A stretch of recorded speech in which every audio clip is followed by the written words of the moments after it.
there are two industries right now that I really like the way that they've been performing. One of them, probably comes as no surprise, is the fintech space.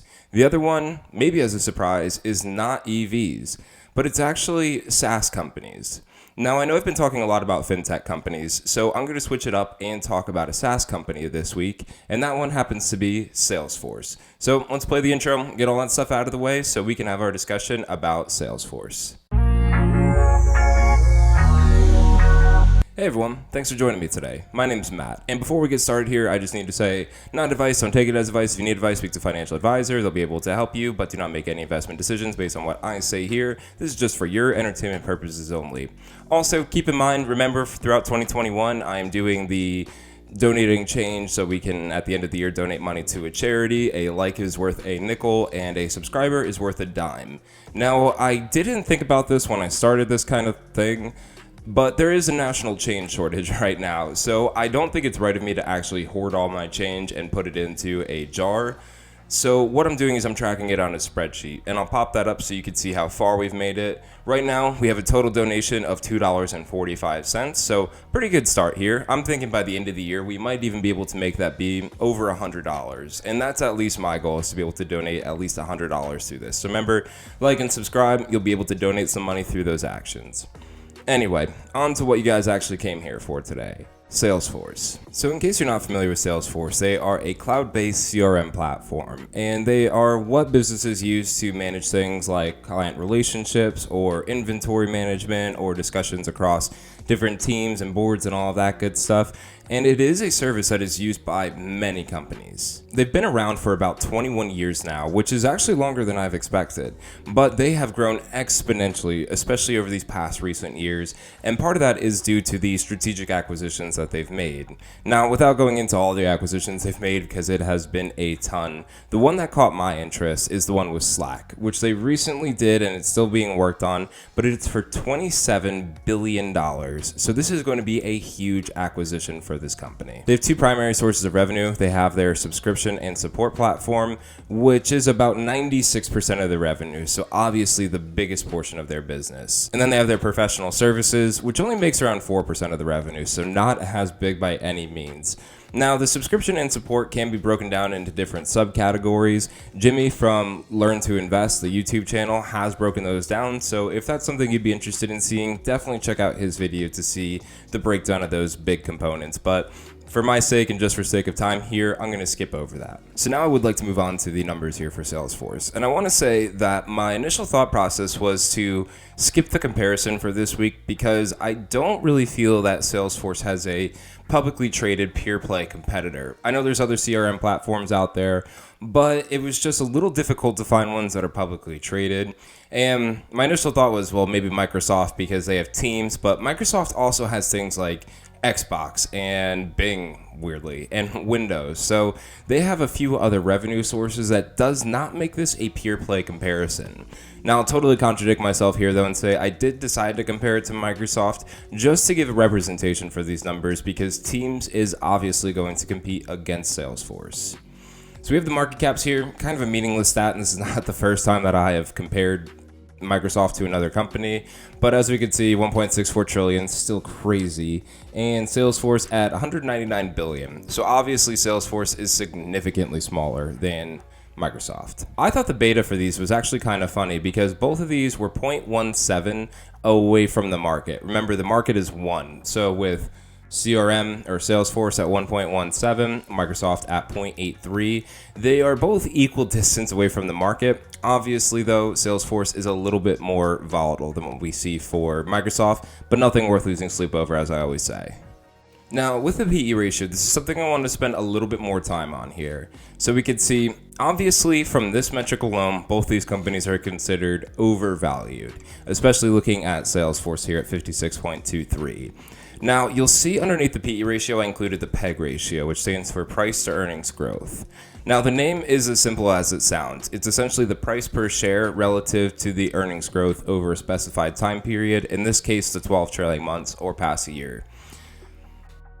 It's a little bit more complicated of a calculation, so something I'll get into in another video when I eventually get to my educational series, probably in the PE video, so you can understand this one as well. But this is one that I like to look at because it does show their growth of earnings. And when your PEG ratio is below 1, that means that you could be considered undervalued. If you're over 1, that means that you are overvalued or considered overvalued, depending on which metric.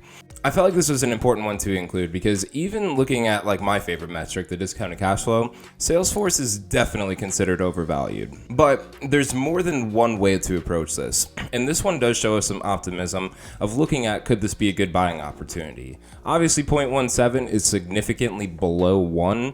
So this to me actually does still show a buying opportunity despite the fact that it's overvalued using other forms of measurements. Another thing though that I always like to see is this revenue growth year over year. As we could see, for a company that's about 22 years old, give or take, having a revenue growth nearing 30% is still something very impressive to see. Now, obviously, this company is still younger than what we'll see from Microsoft, hence why Microsoft does have the lower revenue growth. And not that Microsoft is bad, but I was pleasantly surprised that SalesForce is still driving that revenue growth in such a good direction. And I do believe part of that has to do with their strategic acquisitions that they've done in the past, as well as this new one with Slack. And lastly here, the quick ratio. 1 seems to really be the number that we really look out for with these investments. So we can see these are both over 1, which is really good to see, especially in Salesforce's case, because if they want to continue doing these purchases and acquisitions, and if that needs to happen through debt funding or raising debt, then they at least are in a strong enough position to creditors to make it an easier loan to receive. So both these companies are looking pretty strong financially. So now that we're done with the numbers, I do want to talk about what I like about CRM. And I know I'm a little late to the party here with Salesforce. You guys probably have heard of this company before. Some of you might already be invested in them, maybe even have a pretty sizable position because this company has been doing very well for investors recently. One of the biggest things that I really like about Salesforce is their core business structure. Their main focus, and really their only focus, is providing the best CRM out there to their clients.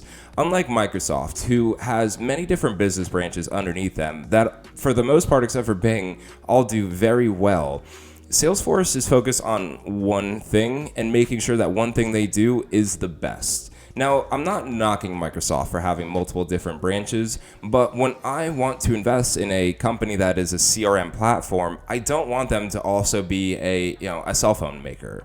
So I really like the fact that they have that singular focus, but have adaptability of bringing in other components to their business to make sure that CRM platform runs as efficiently as possible. And I also believe that having that more singular focus really allows them to make the strategic acquisitions that they've shown they can do in the past. Now, speaking of the acquisitions, I do want to touch on the Slack acquisition here. And I will be completely honest. I have never had the opportunity to work with either Salesforce or Slack, so my point of view really comes from somebody who has no experience using either ones of these services. So I will be completely honest. I do believe that this acquisition benefits Slack more than it does Salesforce. I think Salesforce would have been just fine without Slack. I don't know if it would go the other way around, but again, I don't have experience with either of these, so take that with a grain of salt. That said, I can tell a lot of investors also don't necessarily have the most positive feeling about this acquisition, and that's why the stock has been taking a little bit of a dip. But once again, and kind of staying true to the contrarian that I really am, I still view this as an opportunity because obviously, the people at Salesforce see this as a huge opportunity for their company, and they've made very strategic acquisitions in the past. So I have no reason to believe that this time around will be anything different. And if anything, I think this acquisition is creating a little bit better of a buying opportunity for us as the investors because we are buying on a dip really just based on some news about an enhancement to their product.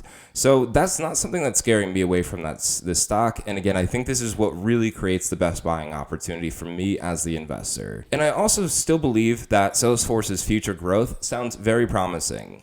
They actually said in their most recent earnings call, by 2026, they expect for their revenue to be over $50 billion for every fiscal year. And that's actually double from where they are currently. So give or take in the next 5 years, if they can double their revenue, it's really really going to help this company be a very good investment to have in your portfolio. Again, not advice. Don't take that as advice. That's just my thought process. And it's something that I'll be watching as we move on with this stock, just to make sure that they are putting those numbers in the right direction and can actually achieve that goal of doubling revenue in the next 5 years. And there really are a bunch of other reasons why I like this company. Like, you don't hear them on Capitol Hill that often. They're not underneath like the scope of laws and everything. They're not a controversial company, but you can do your own research on that because, like I've said, I'm trying to make these videos a little bit shorter. So overall, I really like this company. And I think the last thing I'll say here is I've struggled to find their kryptonite. We've been able to find the weaknesses in a few other companies as we observe them and take a look at their performance competitors and all that good stuff. But I did struggle to find it with SalesForce. And that is a very good problem to have because minimal competition, sure, there's some, but minimal competition can really help this company prosper. So it is one that I'm going to add to the portfolio. And once again, I'm sorry I'm late here. It's been a little busy since the start of this year, but I did add this to the portfolio already. I did it on Tuesday. So I'll get that pulled up so we can take a look at that stock together as well as review the positions because some pretty dramatic changes have been happening in this portfolio over the past week. All right, so for SalesForce, I bought around 25 shares of this company and purchased it around $215 a share. Last I looked, or as it shows here, is currently trading around $221. So enough to give us a gain of around $154. It was actually a little bit more earlier in this week, but it's been kind of starting to dwindle down a little bit, but we'll take a little bit of a dip.